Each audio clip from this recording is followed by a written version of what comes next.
नमस्कार दोस्तों, मैं सोनू शर्मा आपका अपने इस पॉडकास्ट वीडियो में स्वागत करता हूं। तो आज के हमारे गेस्ट हैं श्री देवकी नंदन जी, जो कि कोठी से हैं, डिस्ट्रिक्ट मंडी से। तो सबसे पहले तो मैं देवकी नंदन जी का स्वागत करता हूं हमारे इस प्रोग्राम में। कोई काम नहीं करता हूँ, रिटायर आया हूँ। अच्छा, रिटायर आए हैं आप। हाँ जी। आप कौन सी जॉब करते थे जिससे आप रिटायर आए हैं? मैं नाइक से रिटायर आया हूँ। अच्छा, आर्मी से। आर्मी रिटायर्ड हैं हाँ आप। जी। अच्छा अच्छा, ठीक है। आप फौज में ही क्यों गए? कोई दूसरी जॉब आपने क्यों नहीं की? मेरी मन की पसंद थी कि यार ड्राइवर बनूंगा या फौज में जाऊंगा, तो मैं फौज में चला गया, ड्राइवर से रह गया। ठीक है। फौज में जाने के लिए आपने कितना संघर्ष किया? कोई अनुभव है तो शेयर जरूर कीजिए हमारे साथ। शर्मा जी, मैं फौज से रिटायर आया हूँ।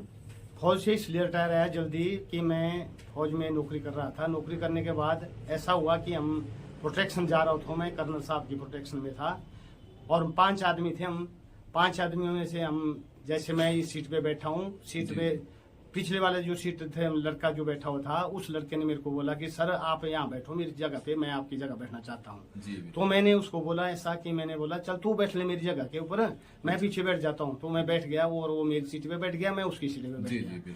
10 मिनट आगे जाने के बाद एक्सीडेंट हुआ। बस आई आगे से उसके रोहानी इसमें थी, वो गुवाहाटी से बस जा रही थी वो। तो ऐसा हुआ कि बस आ रही थी, मेरे को पहले मैं देख ली बस की, बस टेढ़ी मेढ़ी आ रही थी आगे से लड़खड़ाती हुई जी। अच्छा। जब आई सामने से तो मैंने बोला कि साहब जी गाड़ी को बचाओ, लेकिन बस आ गई आगे से। अच्छा। तो उस बस का ऐसा हुआ था कि उस बस का आगे का टायर पंचर हो गया था। स्पीड में थी गाड़ी, और स्पीड में गाड़ी होने के बाद ऐसा हुआ कि गाड़ी ने हमारे को टक्कर मार दी। हम जिप्सी में थे, तो टक्कर मारने के बाद हम तीन चार खेतों के नीचे चली गई हमारी जिप्सी वाली नहीं थी, तो नई जिप्सी, उसको नंबर भी नहीं पड़ा था अभी तक, लेकिन जिसमें जिप्सी हमारी बिल्कुल कंडम हो गई। एक लड़का जो मेरी जगह के ऊपर बैठा वो लड़का उसी टाइम मर गया। लेकिन वो मुझे बाद में पता चला। और उसके बाद ऐसा हुआ, जो कर्नल साहब थे उसकी टांग टूट गई, और मैं भी भगवान ने देखो आपको कैसे किस रूप में बचा लिया। आप उसकी जगह बैठने वाले थे। हाँ जी। और वो लड़का आपकी जगह बैठा और उसको ऐसा हो गया। अगर मैं वहाँ उस जगह पे मैं होता तो शायद मैं भी ना होता।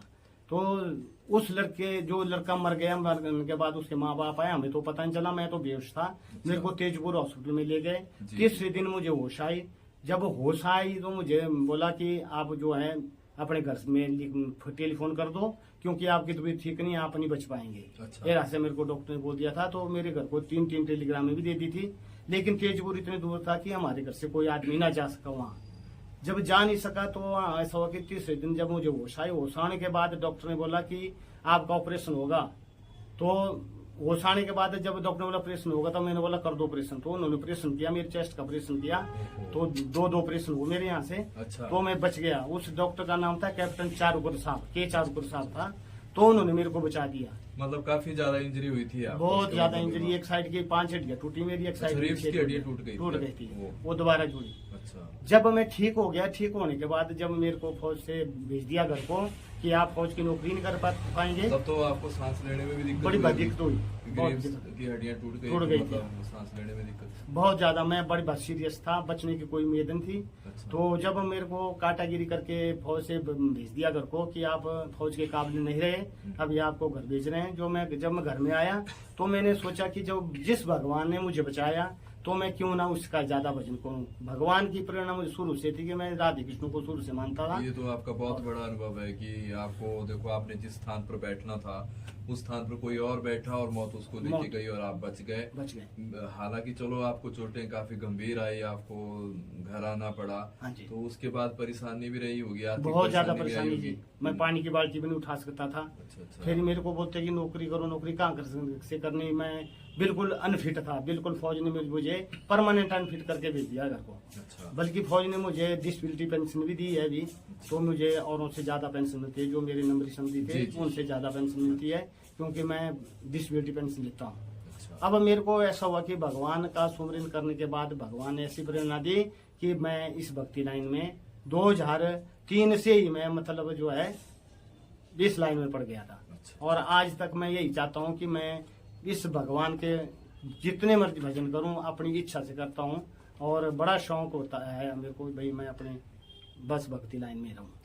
तो ठाकुर जी मैं कुछ क्वेश्चन और भी आपसे पूछना चाहूंगा, जैसे कि आपने बताया कि मुझे काफी ज्यादा इंजरी हुई, चोटें भी आई हाँ जी। और फौज में हादसे भी हुए, लड़ाई भी लड़ी आपने। हाँ जी। तो अभी मैं पूछना चाहता हूँ, जैसे आप भक्ति मार्ग में भी हैं तो आप, और जैसे आप भजन भी गाते हैं, हाँ जी। भजन में भी इंटरेस्टेड हैं, हाँ जी। तो रुचि रखते हैं, तो मेरे को आप ये बताइए कि परिवार में आपका इस लाइन में आने के लिए कौन कौन सहयोग करता है भक्ति मार्ग में, और जो आप गाने वगैरह गाते हैं तो उनके लिए कौन कौन सहयोग करता है? देखो जी, सबसे ज्यादा सहयोग तो मेरी मिसेज का है, श्रीमती तारा दीदी का। हाँ जी। बाकी पूरा परिवार हमारा ऐसा है कि जैसे मेरे को भजन, मैं बोलता हूँ परिवार को चलो यार भजन करते हैं, तो सब आ जाते हैं बेचारे, सब बैठ जाते हैं। कोई ढोलकी लेता है, कोई चिमटा लेता है। मेरे चाचा जी ढोलकी बजाते हैं। हाँ, उनके तो बारे में भी हमने सुना है कि वो हाँ, बहुत अच्छा ढोलक बहुत बढ़िया बजाते हैं।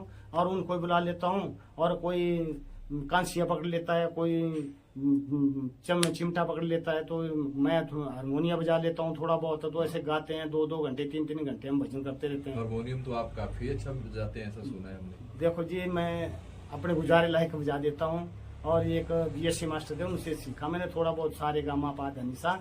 बाकी और मेरे को किसी ने सिखाया, इस भगवान की प्रेरणा से मुझे सीखा मैंने।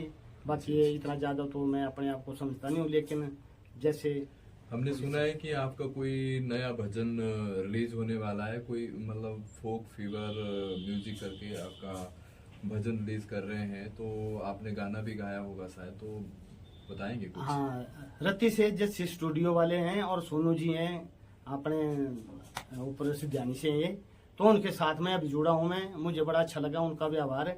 शायद उनके साथ मेरा भजन भी आएगा आगे का, तो वही वहाँ गाया था मैंने भजन, वो शायद रिलीज करेंगे। ठीक है जी, धन्यवाद धन्यवाद।